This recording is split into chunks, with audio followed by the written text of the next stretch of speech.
Coucou la famille, bienvenue sur la chaîne. Heureux de vous retrouver aujourd'hui pour une nouvelle vidéo. Vidéo Arsenal, Manchester United. C'était la grande rencontre de ce week-end en Première Ligue. Donc, victoire d'Arsenal à l'Emirates Stadium 3-1. Déjà, comme je l'ai dit dans la vidéo concernant les poules de la Ligue des Champions, Manchester United, ça va nulle part. Maintenant, j'espère que ce match-là vous a confirmé mes dires en disant que Manchester United ne peut aller nulle part avec cette équipe. Je suis désolé. Qui fait quoi?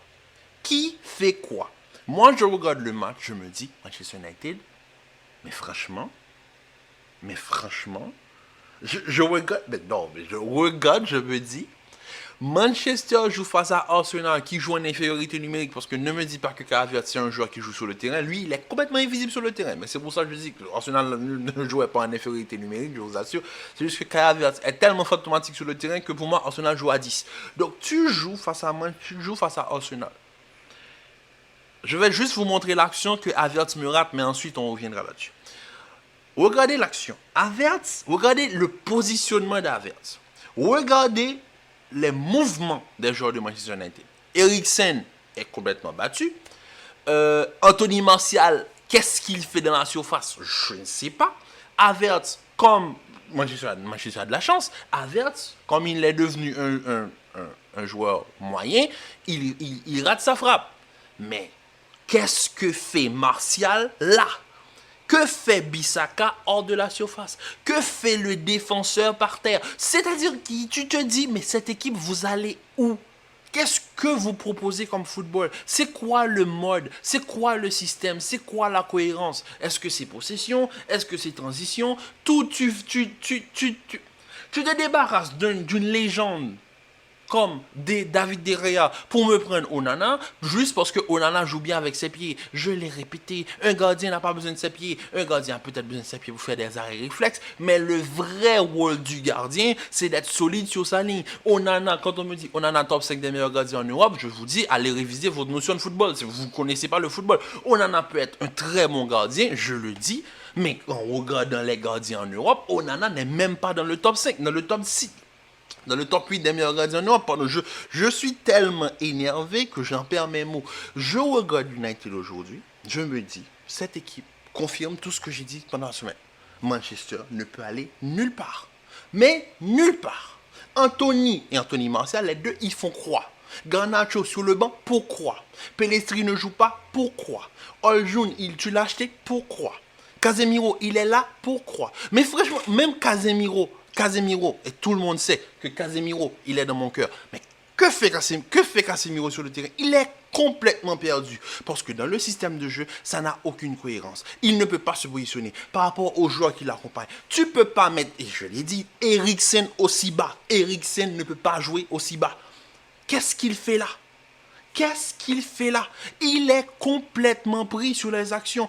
Ensuite, Manchester United a de la chance. Par transition rapide, pour une équipe qui soi-disant joue de l'arrière, sur une transition rapide, ils arrivent à marquer. Très beau but de Rashford aussi. Bon, sans Rashford, Rashford, je pense que c'est le seul qu'on peut exclure des débriefs de Manchester United. C'est le seul joueur qui joue quelque chose. Donc, Rashford marque un superbe but. Mais comment se fait-il que dans l'action qui suit, tu encaisses? Et de quelle manière? Eriksen est pris parce que Casemiro et Lisandro Martinez ne se parlent pas. Les deux ne se parlent pas. Eriksen est obligé d'aller dézoner, ce qui met Odegaard libre comme l'air pour placer cette balle. Maintenant, Onana, oui, quand c'est bien pour dire oui, on est là, calma. Mais quand il faut être là pour arrêter la balle, pour ne pas laisser la balle rentrer, Onana n'est plus là. Plus là du tout. Donc déjà, Odegaard, il marque son but. Égalisateur, 1-0, etc. Saka me rate une action que j'ai pas trop compris. Où il est tout seul avec le gardien, il est sous son bon pied, il l'envoie sur le gardien. Mais bon, Starboy, on lui pardonne ça. Mais Manchester United me fait peur. Cette équipe-là me fait peur. Moi, je n'ai même pas envie de blâmer l'entraîneur. Je ne sais même plus qui blâmer, en fait. Parce que quand tu regardes Manchester United, en étant un fan du foot, qui regarde Manchester depuis des années, avec Van Nistelrooy, j'ai connu l'époque de Dimitar Berbatov, de Wayne Rooney, de Louis Saha, j'ai connu des époques avec des Paul Scholes, Michael Carrick, Ferdinand, etc., Sylvestre sur le côté droit, Van der Sar. J'ai connu des équipes de Manchester United, même si c'était des équipes qui sont moyennes parfois. J'ai connu des équipes plus pertinentes que ça. L'équipe de Mourinho, avec les Paul Pogba et McTominay, c'est bien meilleur que ce que je vois aujourd'hui. Ça n'a aucun sens de voir Manchester jouer de cette manière-là. Ça ne ressemble à rien du tout. Arsenal, eux, ils jouent bien. Ils jouent leur football. Arsenal est cohérent dans le jeu. Certes, ils jouent à 10 contre 11, mais tu vois même pas qu'ils jouent en infériorité numérique. Tellement que l'incompétence, je suis désolé de le dire de cette manière, mais l'incompétence d'Havertz dans le milieu de terrain passe tellement... Il joue tellement bien que tu vois même pas qu'il y a un incompétent au niveau du milieu de terrain. Et Havertz, Dieu seul sait que c'est un joueur que j'ai aimé.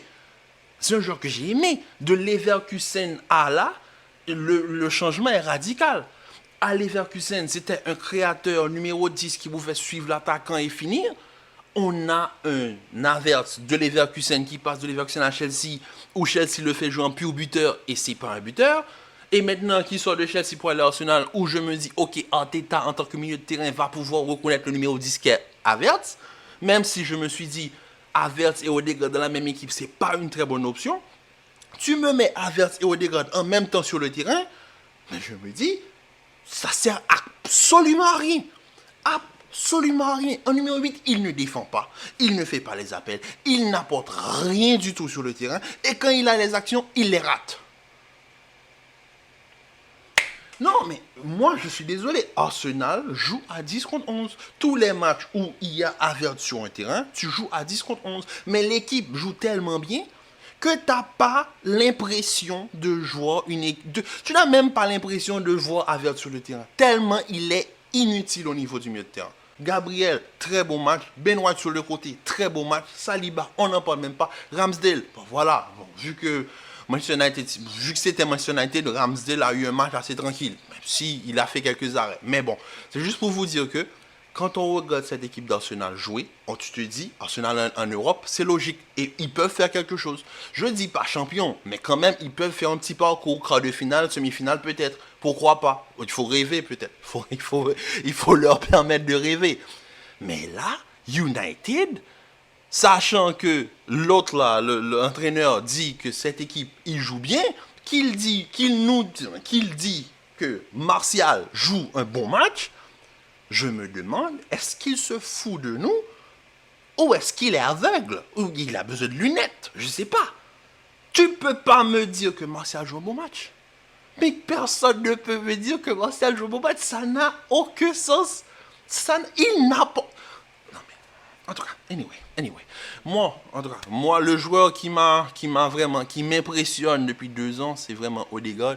Odegaard qui a pu se relancer à Arsenal, franchement, le joueur qu'il est devenu, c'est exceptionnel. Le joueur, il joue son football, il est capitaine, il est jeune, il a la niaque, il porte cette équipe à bout de bras, mais franchement, Odegaard, le joueur qu'il est devenu, c'est impressionnant. Et en tant que fan du Real Madrid, je peux le dire que ça me fait énormément plaisir de le voir réussir.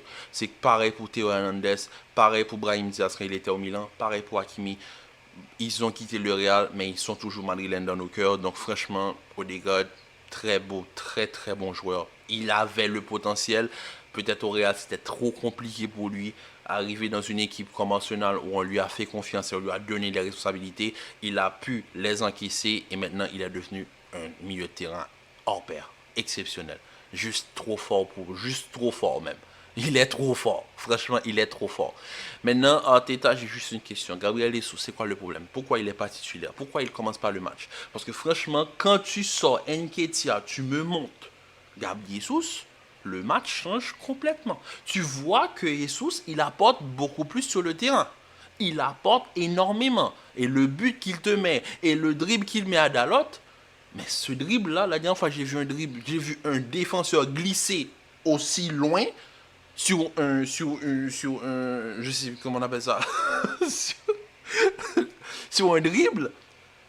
c'était Piqué, Cristiano Ronaldo, dans le match Portugal-Espagne. Franchement, Cristiano s'arrête et Piqué, ça glisse. Et la même chose, aujourd'hui, Jesus fait un crochet et Dalot, il quitte le stade. Ah, mais il glisse tellement.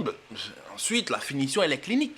Pourquoi Jesus, qui lui a de l'expérience, énormément d'expérience déjà dans sa carrière, pourquoi il n'est pas titulaire? Est-ce qu'il est blessé? C'est quoi le problème? Parce que Nketiah, pendant qu'il est sur le terrain, moi je me suis un petit peu perdu. Je me dis pardon, Nketiah, il est absent. Et pourtant, Dieu seul sait que Nketiah a un futur énorme devant lui. Mais il ne faut pas mettre trop de pression sur ce joueur. Un match face à Manchester United, tu l'abordes comme une finale, au fait. Que ça soit en Ligue ou en Cup ou en Ligue des Champions, un match face à un calibre, un géant comme Manchester United, tu l'abordes comme une finale. Tu mets ta meilleure équipe. Thomas Partey est blessé, tu joues avec Declan Rice devant ta défense, avec Odegaard et l'autre handicapé qui joue à côté de lui, mais quand même, tu me mets au moins Gabriel Jesus en pointe, accompagné de Martinelli et de Saka. Pourquoi tu me mets Randy Nketiah? Ça n'avait pas de sens, mais quand même, Nketiah fait une performance assez moyenne, mais bon, ça passe quand même. Mais pour moi, Jesus avait tout avait tout pour être titulaire aujourd'hui. Et on va finir ce match, on va finir ce résumé, pardon, sur Declan Rice qui marque un superbe but. Franchement, le but qu'il me met. Mais l'image, mais voilà, le but de Declan Rice, j'ai fait un screenshot, je vous mets le screenshot. Regardez, Declan Rice, là, il va tirer.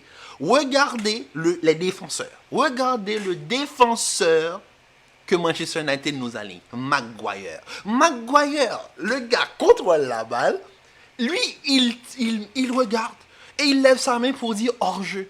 Il n'y a personne qui sort sur Declan Rice. Personne. Et il a le temps d'ajuster et de mettre... Parce que là, il n'y a pas de précision. Quelqu'un qui a joué au football, qui connaît un minimum le football, c'est que là, tu tires, mais de toutes tes forces. Et Declan Rice, il a eu l'intelligence de contrôler, bien se positionner, enchaîner une frappe, parce qu'il n'y a aucun défenseur qui lui sort dessus. L'autre là, Maguire en défense centrale, il ne t'apporte absolument rien. Mais les gens ne comprennent pas. Moi, je regarde Manchester United parce que je suis un supporter de Manchester United. Je regarde Manchester United, c'est un club que je supporte depuis que je suis petit. Comment se fait-il qu'une équipe, plus les années passent, plus on a l'impression que l'équipe devient de plus en plus médiocre? Mais c'est pire. Moi, la saison dernière, Manchester United m'a donné un petit peu plus de plaisir que cette année-là. Franchement, Maguire, il lève sa main. Il lève sa main. Il lève sa main et il dit hors-jeu. Mais sors, frère. Ensuite, tu verras pour le hors-jeu. Le gardien, il est mal placé, il ferme pas complètement son premier poteau. Declan Rice enchaîne une superbe frappe, eh bien, il rentre la balle. Mais c'est tellement illogique de voir Manchester jouer de cette manière-là. Mais moi, j'ai juste une chose à dire. Franchement, Arsenal, bravo.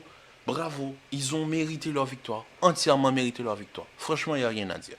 Donc sur ce, la famille, je vous dis à très vite pour une nouvelle vidéo. Commentez, likez, partagez. Je me suis laissé un petit peu trop emporter. Donc restez en paix et en santé. Abonnez-vous à la chaîne. Partagez avec votre entourage. Et je vous dis à très vite pour une nouvelle vidéo. Peace.